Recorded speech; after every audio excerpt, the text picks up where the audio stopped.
Did you know one of the biggest issues with India's protein consumption is simply the lack of understanding about protein? So we set out to understand why. After a 16-city survey conducted with over 2,000 Indian mothers, who primarily determine what we eat at home, we discovered that India faces a protein paradox.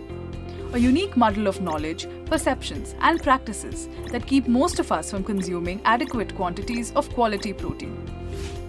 Let's look at the 3 concerns that the study reveals. First is protein paucity. This simply means that poor knowledge leads to poor consumption.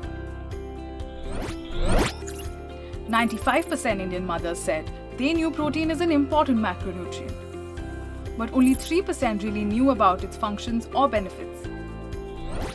This means that while 8 out of 10 mothers acknowledge that it is important, it does not get included in the daily diets as much as it should. The second insight is about India's protein psyche, how majority mothers are victims of the myths and misconceptions surrounding protein.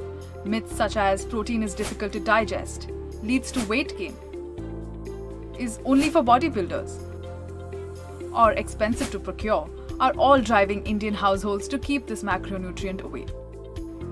What's worse, this misinformation is causing incorrect meal planning, where calories or vitamins and carbohydrates are prioritized over protein, or where protein is ignored during certain meals of the day.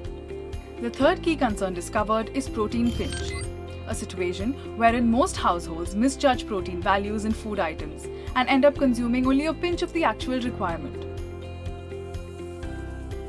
Most mothers surveyed were not only unable to identify protein-rich food sources, but also believed that just the staples of dal, roti, and rice were enough to meet daily protein needs of their households. This knowledge gap is keeping the protein sources of Indian homes limited to pulses and dairy alone, as majority of us undervalue the actual sources of protein in both plant-based and animal-based diets. Now that we've identified the paradoxes that make India's households undermine protein, it's time for each of us to eradicate the subconscious bias that are keeping us from exercising our right to protein.